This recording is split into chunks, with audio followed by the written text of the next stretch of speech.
Welcome back to the second part of my interview with Kenneth O'Keefe. Ken is an uncompromising anti-war activist, pro-Palestinian advocate, and arguably one of the world's most polarizing figures. If you haven't watched the first part yet, I recommend giving it a try, as it not only sets the groundwork for the deeper discussions we're having today, but it also tells you how to navigate the interview and Ken's complex persona. In this segment, we are continuing our exploration of a number of contentious topics, from state terrorism, an Israeli attack on a US warship, Israel's Hannibal doctrine, and one or two other topics that might surprise you. So, as we proceed, please keep the often nuanced and controversial nature of such discussions in mind. The aim here is not to offend, but to understand.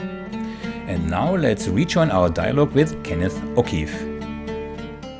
You just said something. So we have one more topic on your CV that I really would like to cover. That's the march of return. But we come to that in a second, because you just said something that triggered a thought. The reason that we are sitting here basically is a resurfaced interview that you gave, where you very vocal in terms of what you would do if, for example, a foreign power from the other side of the world invades America or Ireland. Yeah.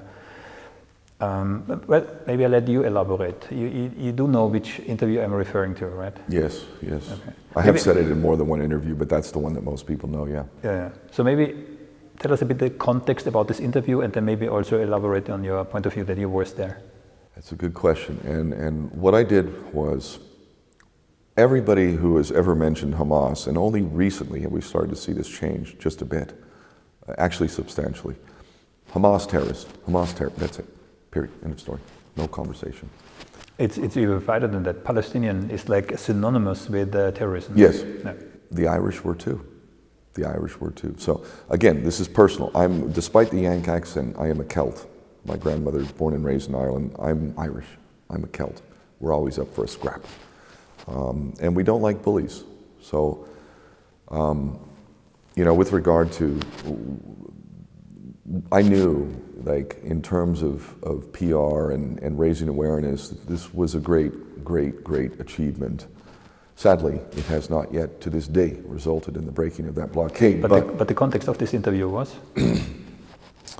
The point that I was making there is that, very common saying, one man's terrorist is another man's freedom fighter.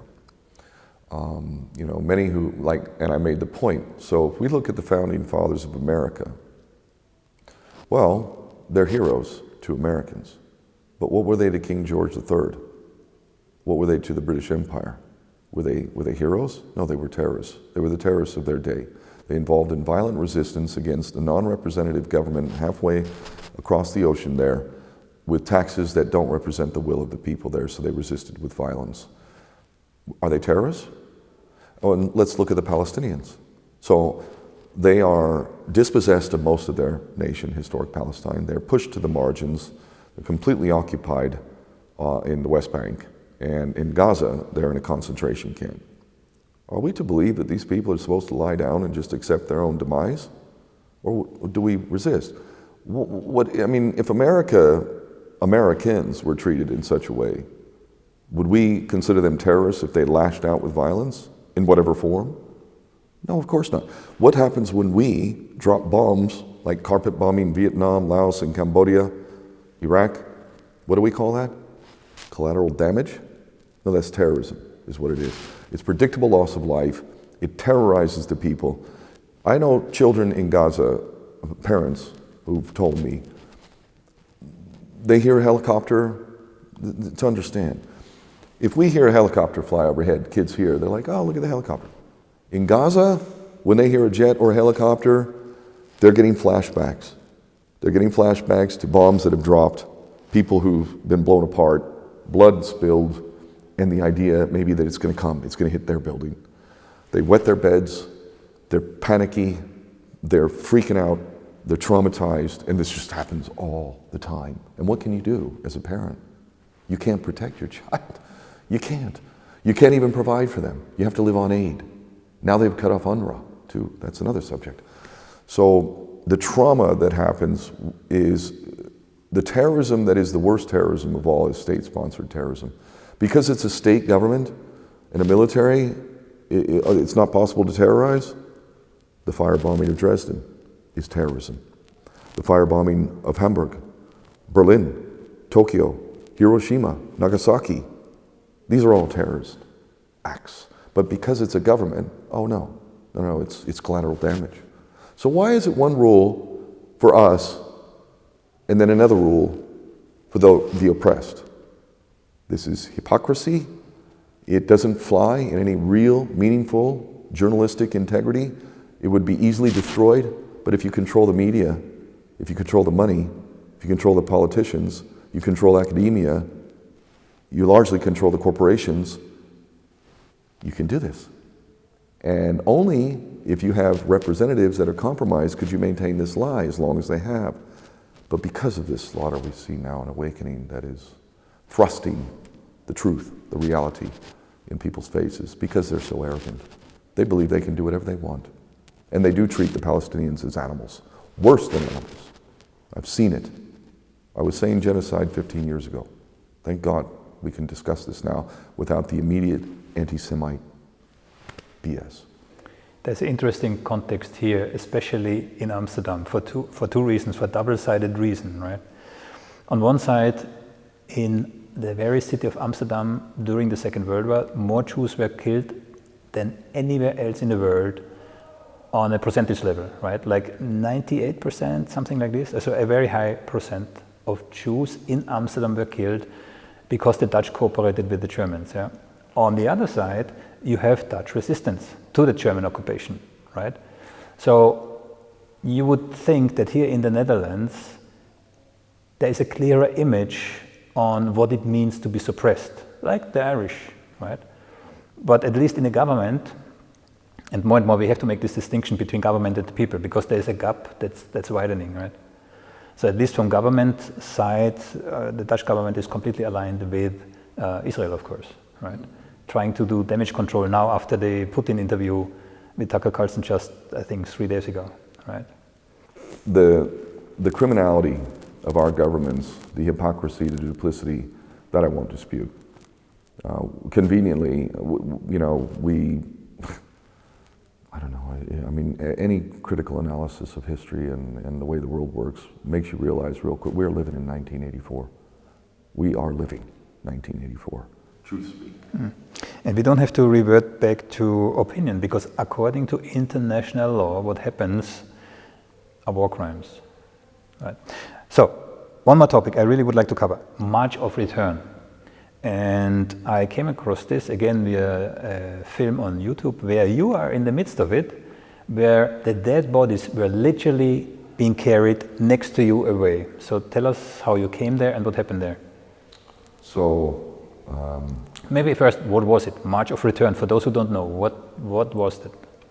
Every year, on the day that the Israelis celebrate their independence, on the other side, depending on what version of history you're into, they have what they call the Nakba, the great disaster, the catastrophe, where they were. Palestinians were put in ovens alive, this is not an exaggeration, and other heinous crimes were committed. So on that day, they have what's known as the Great March of Return. Now, according to law, international... A march from where to where? So it's a symbolic march because they can't march back to their land. It's been stolen. But if you believe in law, and I do, if you believe in law, the law is very clear. The Palestinian refugees have a right of return. What does that mean? To return to Gaza? No. To return to Jaffa, Haifa. These areas were Palestinian. This is a fact. So, according to law, what they do symbolically every year on the day Israel is celebrating, they are actually educating the world, whether they listen or not is up to them, that according to the right of return, the law supports their ability to go back. They hold up keys. They hold up keys. These keys are the keys to the homes they used to have in Jaffa or Haifa or Tel Aviv. They still have the paper deeds and the keys of the... Many do. Yeah. Many do, yes. And they have the key, so they carry the key. You know, and sometimes they have an actual physical key. For the front doors of the houses. A version of the key. Yes. So I was there at that time, and I think it's fair to say that I was also providing a level of sort of hope for the Palestinians, because the presence of us foreign nationals putting our lives on the line as well, reporting honestly when the media won't, it gives some hope, you know. So I think the numbers were very big that year. There was a lot of people there, and I was going for sure. I heard, I don't know if the number is correct, I heard about 10,000 people or more. So it's huge. It was not just a couple of hundred or so, it was really huge. Yeah, and if we could look at the actual data of how many people were there that year as opposed to other years, it was definitely a bigger year. And so the way they did it was the gate. That was in 2011, yeah? Yes. There's a gate up in the north of Gaza. I can't believe I'm forgetting the name of it, damn it. It's a well-known checkpoint, damn it. It's the one in the north. It's not the one in the south. Anyway, I had been there before anyway. I knew the area. In fact, I had done stuff with others where we go into the area that's, you know, the buffer zone. And I've been shot at. I've got video of, there's another one. I have video. You can hear the bullet going by. And I said, oh, that's a real bullet, man. Whoa. You can hear bullets like whiz by. They make a very distinct sound. You'll remember it. Anyway, so I was there on that day, and most of the people were marching only so far, because we were going literally right up to the very gate where they have a big 24-foot wall. They have guard towers, snipers. They have total control of this area. So I went all the way up to the front. We're not even 50 meters away from a sniper. They're looking down at us, and plus they're like one-way windows, so they can see us, but we can't really see them. But they had snipers in other areas, and they were pot-shotting here, there, and everywhere. Palestinians were climbing up an antenna, putting flags and getting shot, and so I'm documenting. I'm a proper journalist. Where's my frickin' Pulitzer Prize, you know? Real journalism is not rewarded. That's why I call them the prostitutes of propaganda, professional liars. Anyway, they were shooting, and invariably, like, people were praying, they were chanting. There was absolutely nothing violent on the Palestinian side, nothing. This was a nonviolent protest demonstrating their lawful right to return. And the Israelis started shooting, and before you know it, you know, somebody got shot near me. Keep in mind, I'm the only white guy there. None of the other media, none of them. This is a dangerous area we're in. They could take out any one of us. I said it in the video I did. I'm a Marine, and from that distance, I could easily hit someone between the eyes. If they stand still for just a few moments, easy, no problem. I could hit you from 300 meters, no problem. 500 meters, I could hit you. From 25, 50 meters, not a problem. So they're shooting people, and it's a mix, and I'm filming. It's a mix of shots that will debilitate you. Like, you know, if you hit somebody in a kneecap or in a major bone, like, that's not something that's just going to heal and you're going to be fine. That's going to debilitate you for life. So there's different ways that they do this. I know of shooting in the crotch. Your procreation is probably going to stop if you survive. Just really obscene things. I know of a Palestinian football player. He was on the national team. The Israelis got hold of him, and they shot him several times in both feet. Ended his football career. So they do this kind of stuff. Like I said, they treat them, they're not even animals. They're subhuman. They have no conscience about it. They actually enjoy it, and we have many videos that show this. So they're shooting people, and I'm filming, and I remember while they were, you could hear the bullets going. You can hear it. You can hear them. I saw it on the video clip. And I'm like standing, and this is like, again, where people could say I'm crazy, or I've got a death wish, or I want to be a martyr, and it's like, no, none of those things are true. Now that you mention it, death wish. If I saw this video, really, the bullets are flying, and they carry literally the people who got shot right next to you out of the masses. Yeah. I think this is, you know, I have admired some great historic figures that were fearless, that did not flinch in the face of almost certain death. I have these qualities too. I don't flinch. When I'm engaged in something like this, and I've been on many things where the life is on the line, I'm focused like a laser. All I see is a mission. Anything and everything that I must do without compromising my soul and my spirit, I will do to carry out that mission. It's the Marine in me. We have a mission, achieve it, or die trying. So when I get in those zones, I'm very focused and I'm very fearless. And I also know that if they shoot me dead, there will be good that will come. How much? I don't know. But all of the work that I would have done previous to that would have been much exposed, like Tom Herndal or Rachel Corrie, like these people. There was the lady who got bulldozed over, right? Yeah, alive, buried by Israeli bulldozer, protecting, yeah. Yeah, I mean, the sacrifice that these people have made, well, they made history, they're in history. You know, ask the parents, would they rather have their daughter back without the history? I'm sure they would, but they love their daughter, and, you know, as much as they miss her, they love her. And I admire that, you know, I admire that in people, and only so many of us have this kind of strength. So my job is to document this, to show the world, this is the truth. So I can't rightfully do that if I'm afraid and I'm running for cover. I gotta be there. And when other people are down, also I have the ability to inspire the Palestinians too, for a white man to be standing square, filming himself and calling the Israelis cowards. You're cowards, Israel. Not backing down. It helps embolden others. Not that they have a lack of courage. They do. They have plenty of it. But hey, we can feed each other in that regard. So I don't have a death wish.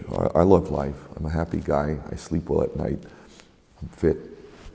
You said you want to document things, yeah, but documentation is only one side of the coin. Then you need to get it out there, yeah. And I saw you have a YouTube account with 70,000 subscribers, which is quite remarkable. But, and now please elaborate, what happened? So this has become a lot more known in recent history, like shadow banning, censorship, cancel culture, all this stuff. They have been employing that stuff on me at least since 2003. At least. They've used virtually every means to do so. You know, if you look at Wikipedia, I'm linked to David Duke and white supremacy and blah, blah, blah. I've met David. I don't agree with him on many things. I agree with him on other things. Am I a white supremacist? Am I somebody who, no, but they lie. So anyway, yes, this channel, which, you know, if you look at the actual channel, I'm not a guy who ever put the time and made it like my business. Never. In fact, all that work I did. Organically, yeah. That stuff that you've seen, I didn't ask a penny for any of that. I've done stuff for the Gypsies in the UK. I've done stuff for the Iraqis in Iraq. I've done stuff for the Palestinians in Palestine. How much did I make from any of this? Zero. How much money did it cost me? Quite a bit. How many risks did I have to take? A lot. Why was I doing it? For humanity, man, for a better world, to hand this over in a better state. Just to finish off on the YouTube thing, for 5 years I've not had access. Ever since I was poisoned, thrown into Bangkok Hilton, tortured, and literally came back from the dead, resurrected and brain damaged. I have not been able to get access to that account, which an average video was getting tens of thousands of videos back then, some over 100K. And I wasn't even doing it like, you know, influencers who want to make a business out of YouTube. First off, they don't say what I say. Secondly, they do it regularly. They provide new content. They engage, like and subscribe. Just look at my stuff. I didn't do that. So that 70,000 would easily be 1 million if I put all my effort into that and had a team. Easy. And I'll do that, no problem. So so Google still rejects you getting access? I cannot prove that I am me. YouTube, they know everything about us. They know what you want to shop for. They literally, like, they will customize the ads to you.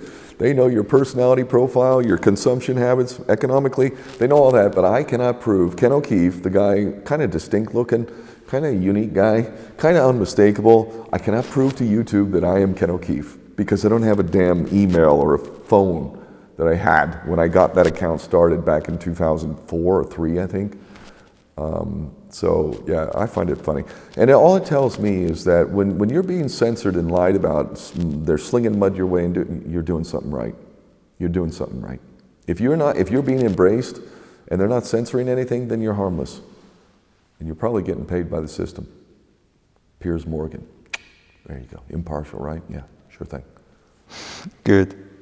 Now, we covered the points that I wanted to cover in regards to, I wanted to say your main achievements, although some people may have a different opinion in regards to that. Now, I would like to conclude this discussion in a way that maybe characterizes you vis-a-vis what's going on in the world right now. Yeah. So on a geopolitical level, Middle East, Israel, I think let's focus on this area because you're most engaged there. Okay? Yes, we are at a critical point in history. Irony. The irony is that the Israelis are their own worst enemy. Because of their arrogance, because they have operated with impunity, they attacked the USS Liberty in 1967. Most Americans don't know that. Maybe it's worth, just to encapsulate a couple of seconds, Liberty, tell us. So, because I think it's really not known. It really is, and in fact, the attack on the Mavi Marmara, where we were attacked, is like identical to where the USS Liberty was attacked. Absolutely fact. So, in 1967, there was the Arab-Israeli war, right? And, they have their narrative, which is BS, but whatever. There was an American spy ship called the USS Liberty, the most decorated ship in the fleet at the time. Now, this ship is basically defenseless. It's a spy ship, so it's got all the best communications, like it can listen in on everybody's conversation. And, of course, Israel's our best friend and ally, right? So here we are, the USS Liberty. It was the same time of year, too. It was, in fact, within a few days, the Mavi Marmara from the Liberty, literally, historically. So on a beautiful sunny day in the Mediterranean in June of 1967, this ship was basically spying and listening in on the conversations of the Egyptians who were backed by the Soviet Union, and this was a very dangerous time.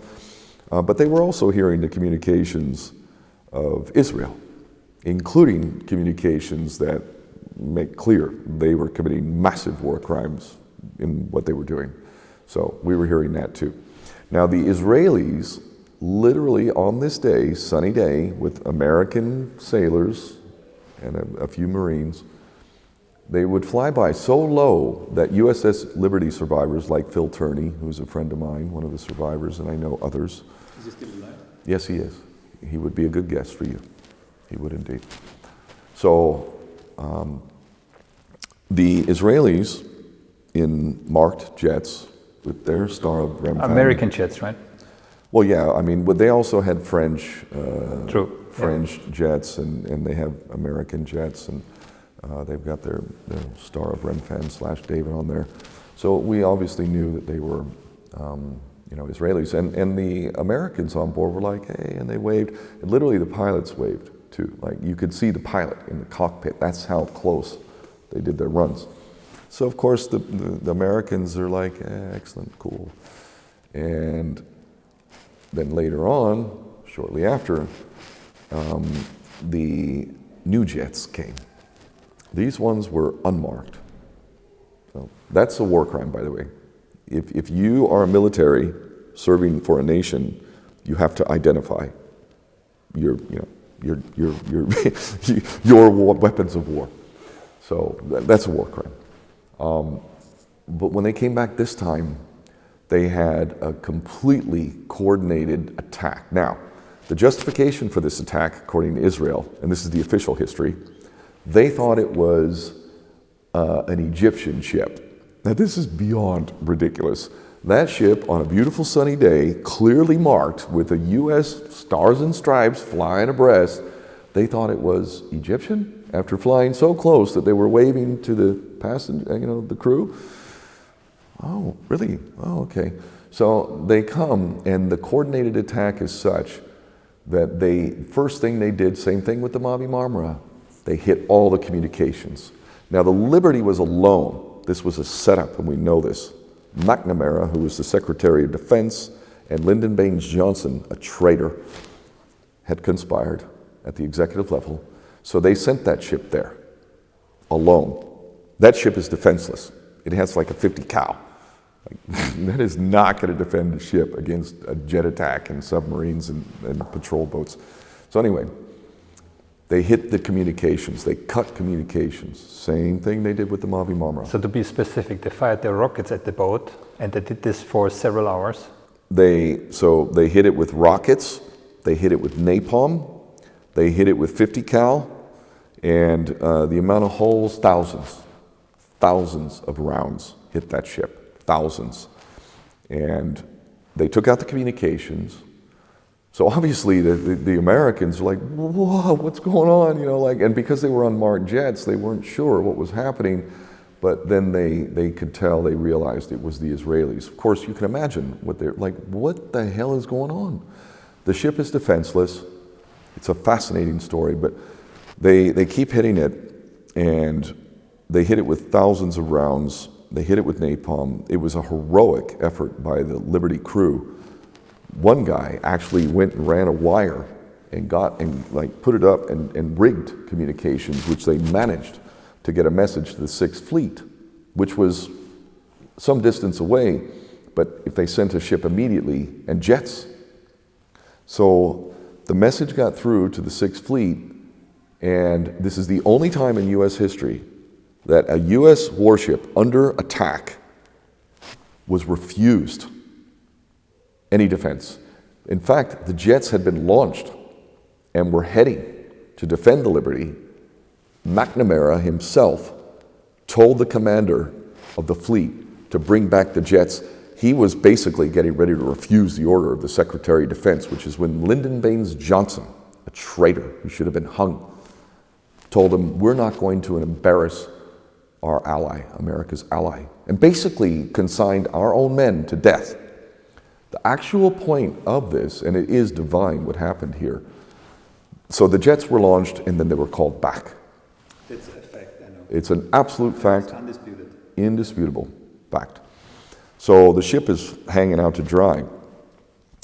They then came, like, it was heroic. The ship was listing badly. It had a gaping hole on the port side, was it? I believe port side. It's on the left side, I know. Yeah, left side. And it's listing, it's taken on water, so I've been on the ship. Like, you have to close. People were basically locked clear. in. The aim was really to sink this ship, yeah, and to blame it. Yeah. The proof of this is the level of attack, and most importantly, they came with jets, they came with patrol boats, they came with submarines. Now, they fired torpedoes, 3, if I'm not mistaken, 3 or 4, 3, I think. Captain McGonigal, who was the captain of the ship, I'm a captain, so like this is not easy.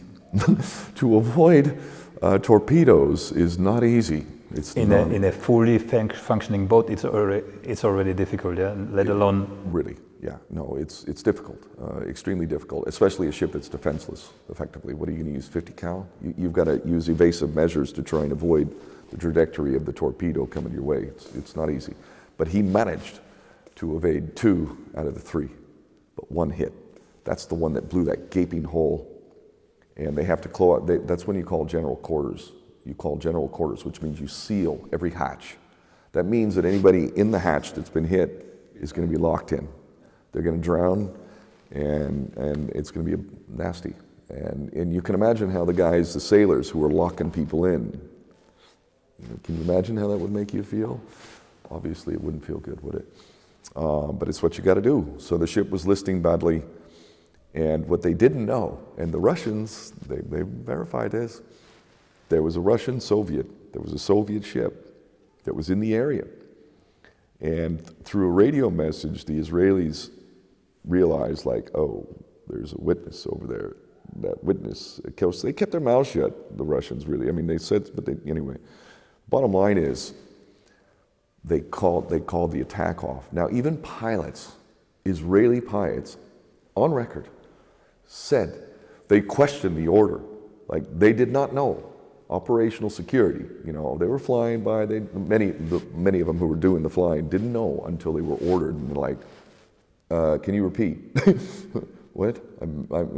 This apparently accidental attack on an Egyptian ship, absolute BS. The pilots themselves, who got guilt conscious, you know, they've come out, and of course all that's suppressed to the best of their ability, but the facts are there for anybody who's serious about research and history. So the bottom line is, you could argue a divine act that that ship didn't sink. Now, when the captain gave the abandoned ship order, which is the last thing you do, he literally called abandoned ship, and so they put life rafts in the water. If you abandon ship, you're going to need something to get into. What did the Israelis do?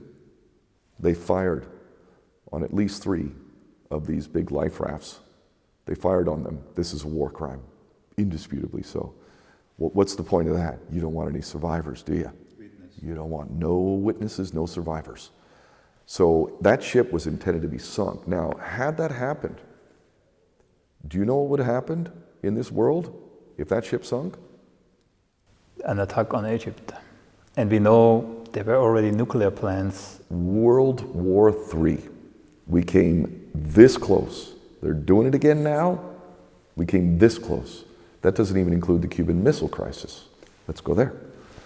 We've come this close many times. We're in a bit of a coma here. We need to read the writing on the wall. So the ship, after launching life rafts, so you couldn't abandon the ship, you couldn't do anything, and the captain managed to limp back towards the Sixth Fleet, at which point the U.S. government took total control. They diverted the ship to a station further away from the nearest station that made sense, because Sardinia, I think it was, because they could control the security, like they tightened it up.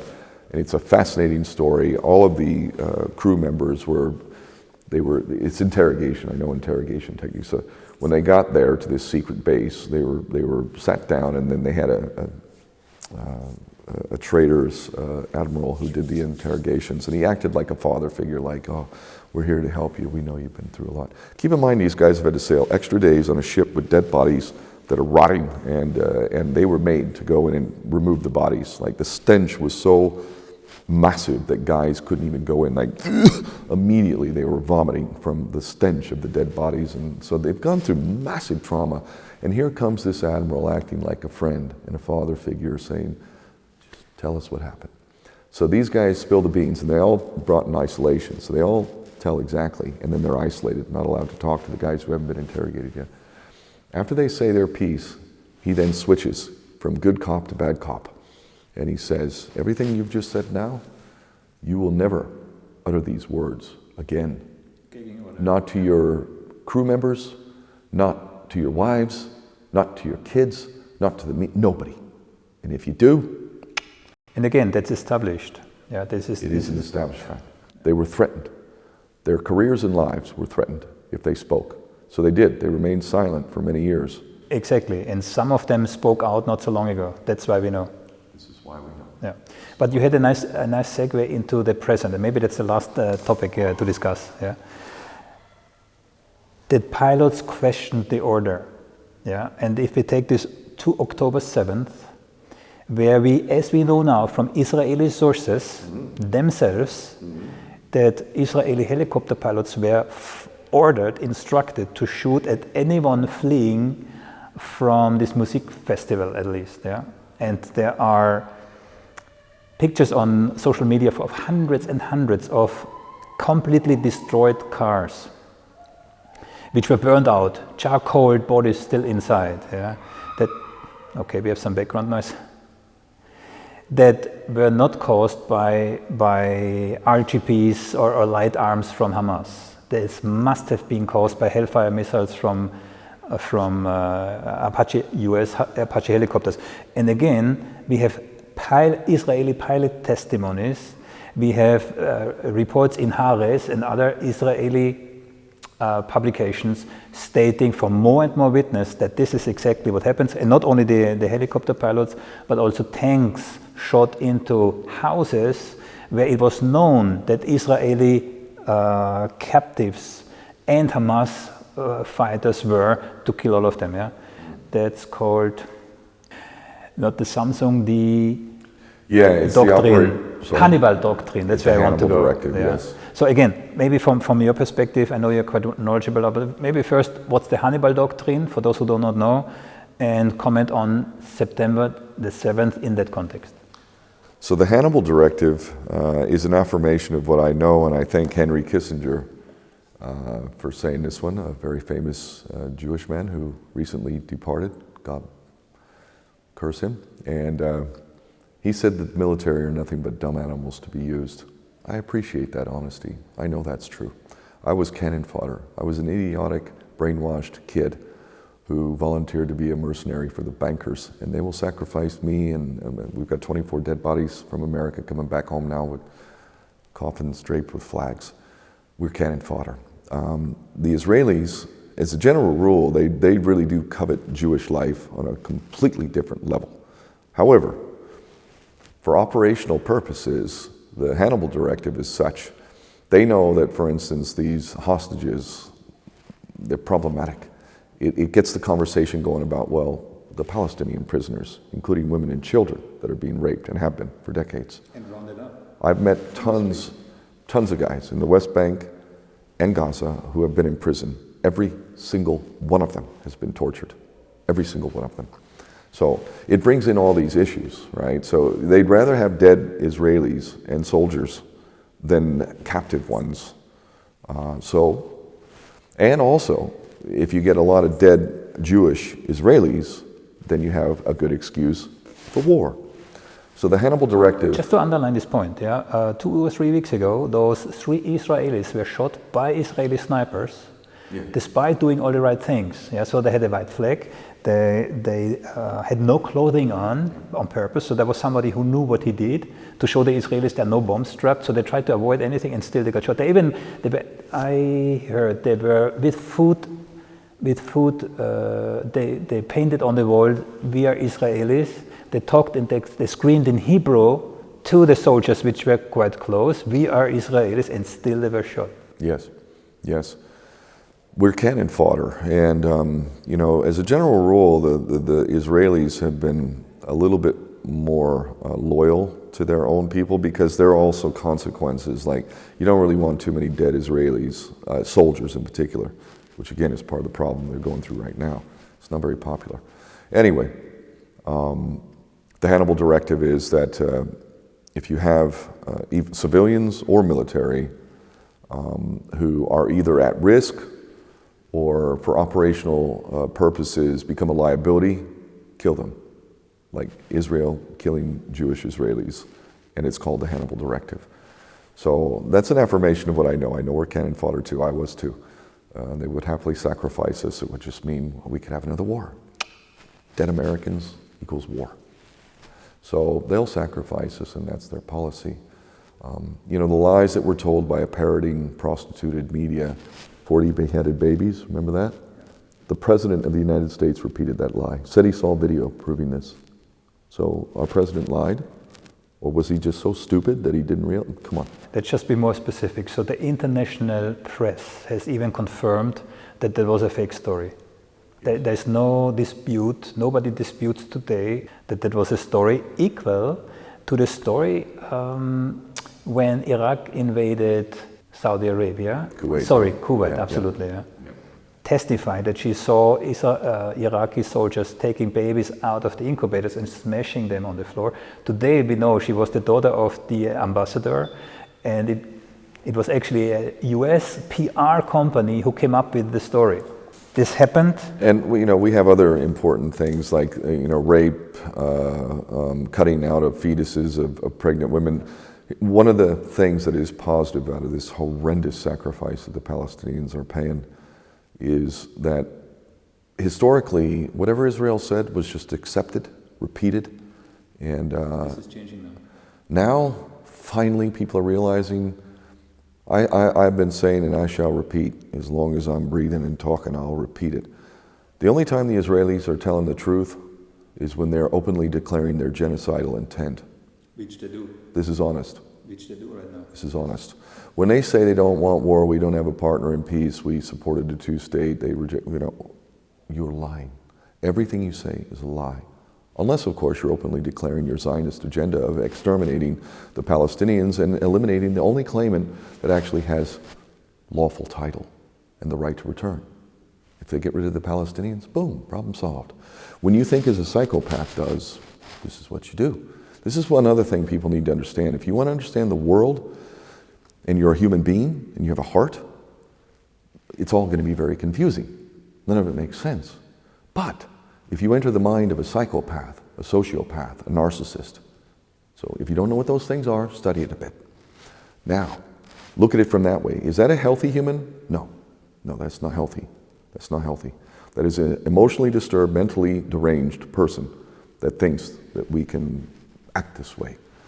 And they're very dangerous, and they happen to fill the halls of Congress and parliaments around the world. If you are a moral man or woman who cannot be bought, they say everyone can be bought, everyone has their, no. There are some of us cannot be bought. Exception. We don't reward these people, we punish them. We reward the criminals, we reward the pedophiles. We reward those that'll take the backhander who can be bought for chump change, quite frankly. The Congress is full of that, traitors all. So this is the changing of the times that people are starting to realize that pretty much everything Israel says is a lie. Now they've become so cocky, so arrogant. We have never seen a genocide in history so openly declared. As a general rule, when you're committing genocide, you don't advertise that fact. Oh, we regret the loss of life. I could write the press releases for Israel better than they would. I know the game. I know how it works. And they're so arrogant. They really believe that, I mean, this is a fact. This is not my opinion. They subscribe to an ideology which isn't a spiritual ideology. You have atheist Jews. Do we have any atheist Muslims? If you don't believe in God, how are you a Muslim? Do we have atheist Christians? No. If you don't believe in God, how are you a Christian? But we have atheist Jews. I'm sorry, but isn't Judaism a religion? There's this conflation now between Zionism and Judaism. Yeah. I mean, if you don't believe in God, how is it possible that you can be an atheist Jew? Well, because perhaps atheism, that means you reject God. That doesn't mean you don't believe in God. It means you reject the idea of God. What's his name? Jordan Peterson is an example. Ricky Gervais is an example. We have many different atheists. The bottom line is this.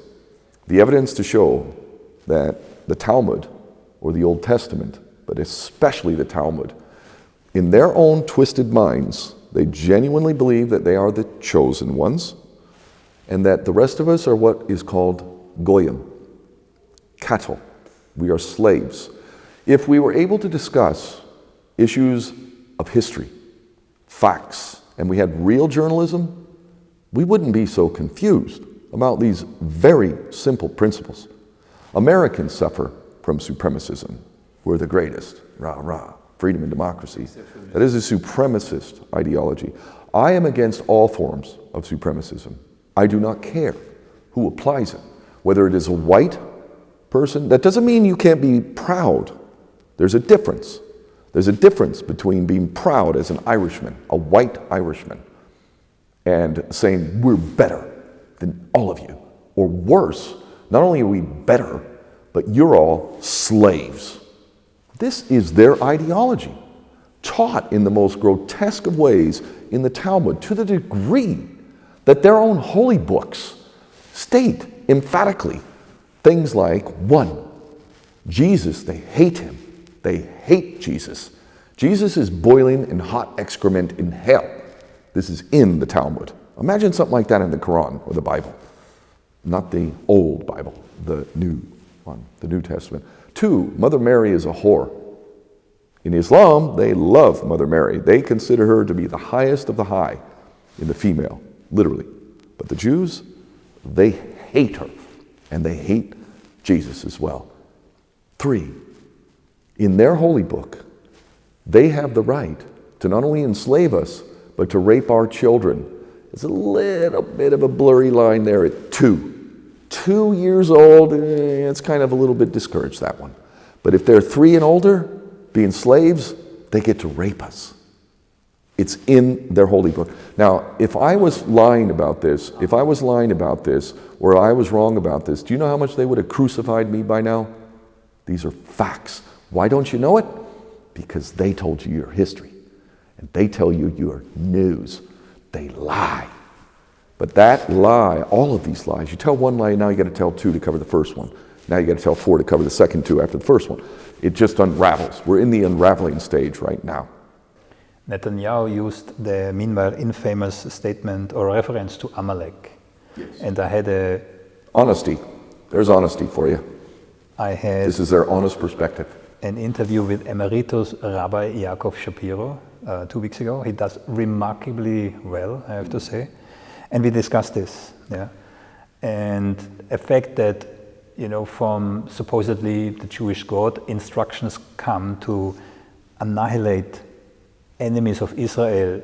Every woman, child, even the dogs livestock, and the donkeys, have to eliminate. Crops. Yeah. And Netanyahu made this as a reference in regards to the Palestinians. Yeah. Basically, he's calling for what you only can describe as genocide, right?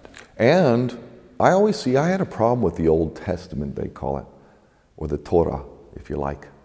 I always had a problem with it. When I knew of it, even as a young kid, God sounds like egotistical, genocidal maniac in that book. Really, seriously. But I realized only later, and that kind of threw me off religion, which I confused with spirituality. 2 very different things in the modern world. I'm a very spiritual man. I was raised Catholic. The Catholic Church has been raping choir boys and others in Ireland and all over, and covering it up. Well, can I be a proud Catholic if that's the bishops and cardinals? These are holy men? Raping? No. But does that mean that I don't believe in God or I'm going to reject God? No. It means that religion has been co-opted, subverted, infiltrated, and turned into anti-religion. And it has become so pervasive that you have most everybody is secular at this point. In this country, in England, Europe as a whole. So they detach us from source and God by perverting religion, which makes all of us who can think reject religion, but we confuse religion with spirituality. If you don't believe you have a soul, God bless you and God help you. You do have a soul. It is eternal. But you can literally sell your soul. You can. Israelis do that. In fact, they chose the opposite side. There is evil. Surely we can all agree there's evil. Some would call it Lucifer or Satan. I know this much. The proof that the church of Satan exists and is alive and well, and their prized possession, what does Satan want? Basically the opposite of God. God wants, He gave us everything we need to live in abundance. This is a beautiful dominion we're in here. He loves us, and He gave us free will. He gave us the choice. That's up to us. Maybe that's a reflection or proof of eternal spirit. There will be a cost with what you choose to do with your free will. So, this reality, all of this truth, I love Jesus, I love Him. And my favorite quote of all time, and ye shall know the truth, and the truth shall set you free. If you believe lies, you will never be free and easily duped. This is the world we've been living in for too long.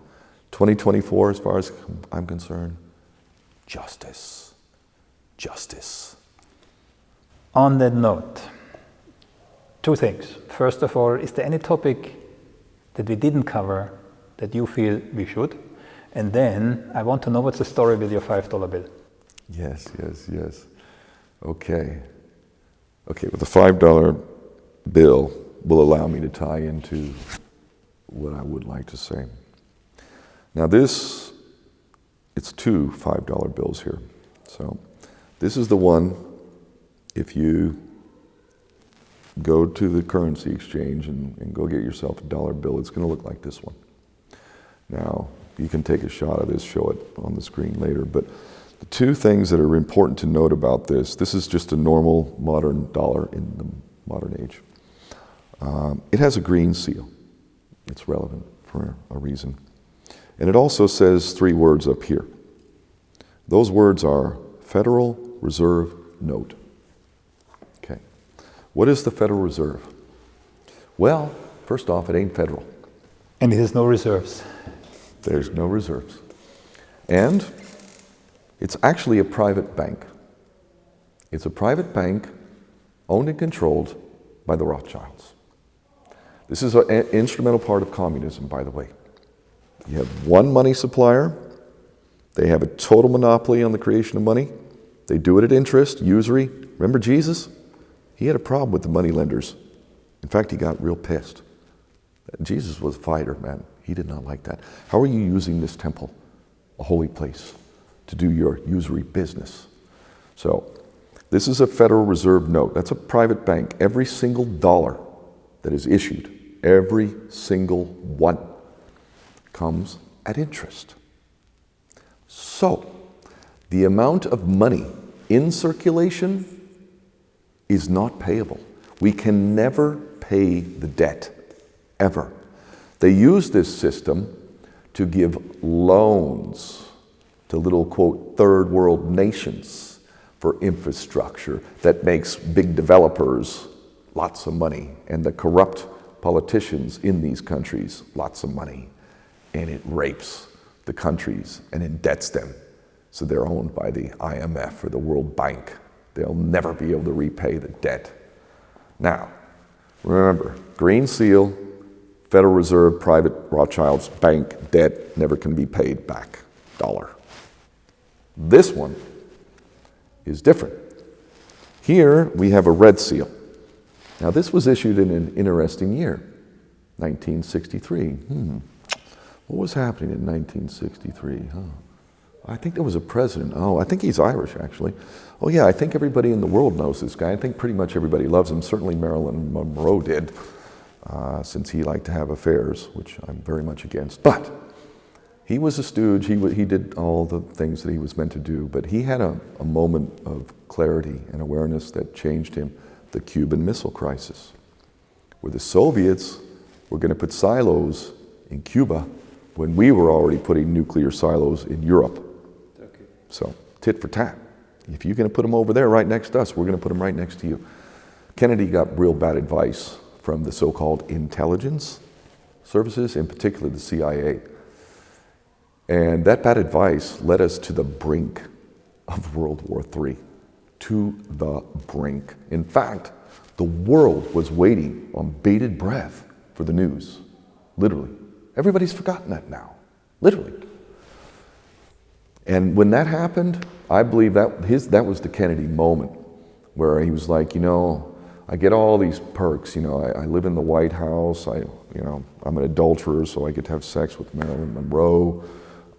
Everybody loves me. He was a great speaker. And by the way, he traveled. I'm waiting. I'm sitting at the edge of my chair to figure out what the heck is about this red seal. So when he brought the world to the brink of World War III, something flipped. Something flipped. He got real upset at the CIA. And he also didn't like Israel, what it was doing.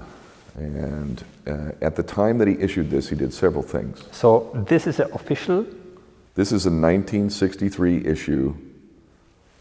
So it's not someone playing around with this printer. This is an official. No, okay. I have several of these. These will be collector's items. Trust me, they'll be worth a lot of money someday. Please don't take all my notes. I want to buy some more too. Anyway, the red seal is important. Remember, green seal, red seal. The more important thing, aside from 1963, President John F. Kennedy, up here, oh wait, it doesn't say Federal Reserve note. It says United States note. That means the U.S. government, which every government has the ability to do. Canada used to do it. Germany did it. A whole bunch of other places did it. And guess what? They got really good results. You know what they did? They managed to go ahead and keep any debt at a very reasonable and payable level. Now, this United States note, that's not at interest. It's not a private bank. And JFK was dead within 6 months of issuing this $5 note.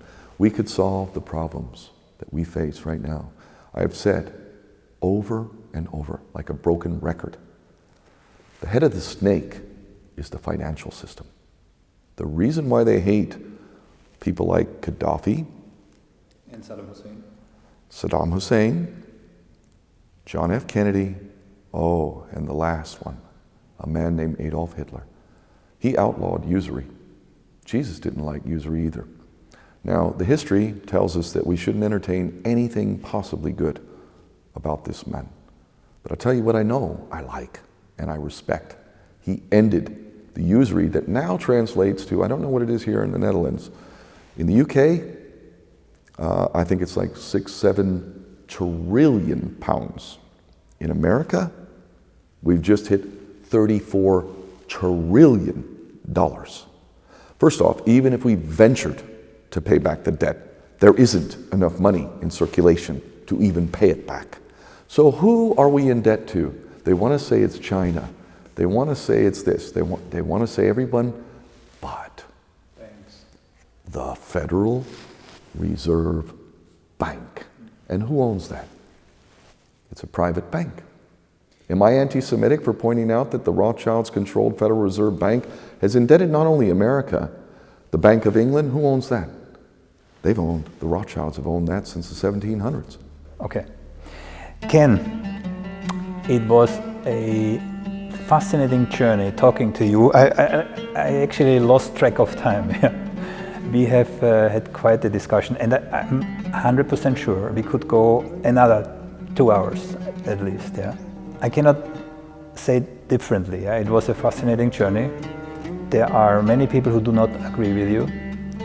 There are arguments to that, but you are a man of experience, yeah? And you have committed your life to a cause. And you are doing this now since 20, 30 years, I don't know how long, consistently. Yeah? You put virtually your own life at risk for others with no other ulterior motives, right? So I think there are very few who can claim that. Okay, so it was my privilege talking to you, and as in all my interviews of that sort, I do not claim neutrality because I cannot see what happens in Gaza right now in any other way than a string of academics that I have interviewed see too. This is a war crime and this is genocide. Okay, and you have said this 15 years ago. You were heavily criticized and attacked based on it, but slowly the world is waking up. And this has nothing to do with anti-Semitism, which is now conflated purposefully with Zionism. And if anyone have a doubt that this is not the case, watch my interview with Emeritus Rabbi Yaakov Shapiro. Okay? Ken, my absolute pleasure. Thank you for your time. Thank you. Okay. God bless. Thank you.